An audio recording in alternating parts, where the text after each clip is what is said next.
Hey everyone, welcome back to GL Spinners. Today I'm bringing you another review video. We're taking a look at the Kepler Technology Dapper Spinner.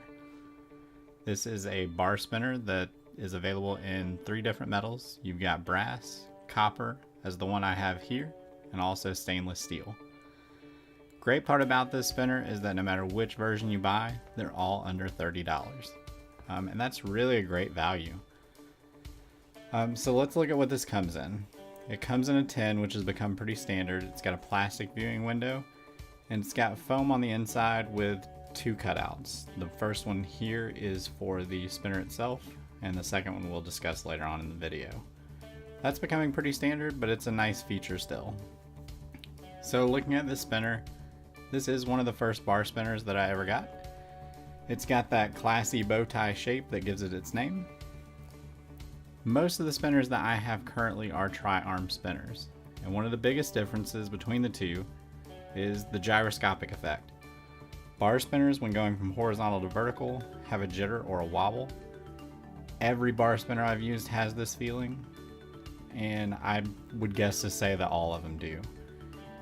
It's not caused by the quality of the spinner or the build of the spinner. It's not a wobble due to the build, but more just because it has less arms. So the size of this spinner, it's pretty standard for most of the spinners in this price range. Metal, weighs in at 61 grams, this copper version, and it's got it converts to 2.1 ounces. It's got an outside diameter of 2¼ inches, and looking at this thing, they designed it to spin. You can see the cutouts along the center area and the weight on each of the arms that really distributes that weight out to the edge of each arm. That makes it a great spinner. You can see the table spin in my spin collection video. This one regularly gets over 6 minutes, which is great for a sub $30 spinner. So let's talk about this thing in hand. It feels good. There's a smooth edge along the outside of the frame that wraps around it. But a drawback, these cutouts have raised sharp edges. They won't cut you, they're not going to make you bleed, and to be honest, it hasn't bothered me, but that is an issue. If you are a pull spinner, your finger's going to hit right where those sharp edges are. And over time, that will develop a hot spot.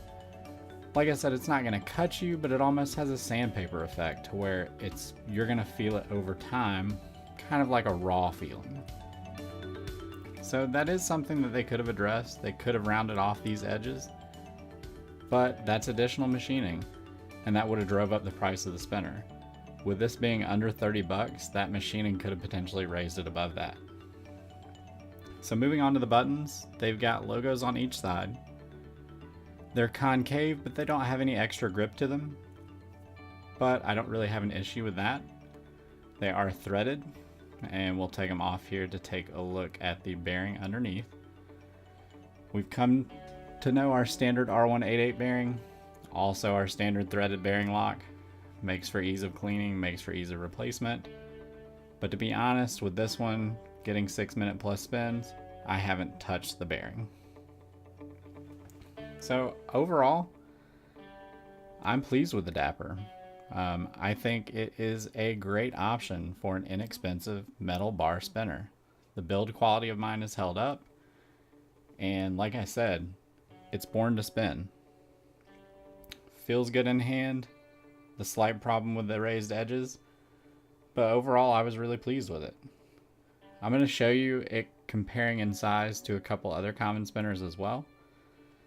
So here I've got the Dapper in the middle, Spinetic X on the right, and then I've got the Mini Triton on the left. And as you can see, this is where that other hole in the foam comes from. Another bonus to the Dapper is that they give you a free extra set of buttons. You can use it if you don't like the patina that's building on the Dapper, or you can do like me. It's going to fit most other similar R188 spinners. So to me, I use it on the Triton to give it kind of a different look. And that's just an added bonus. They don't charge anything extra for it. And it's cool that they send you an extra set of buttons. That's kind of uncommon. So once again, I would recommend the Dapper. It's a nice spinner. It's available in from a couple of different places. You can purchase it from Fidget LA.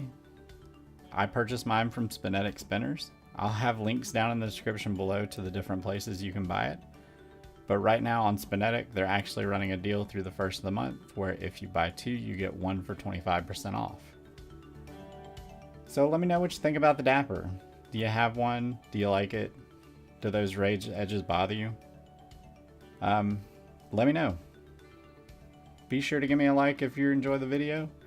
And if you want to see more spinner reviews and more spinner videos in general, be sure to hit that subscribe. Thanks. Have a good one.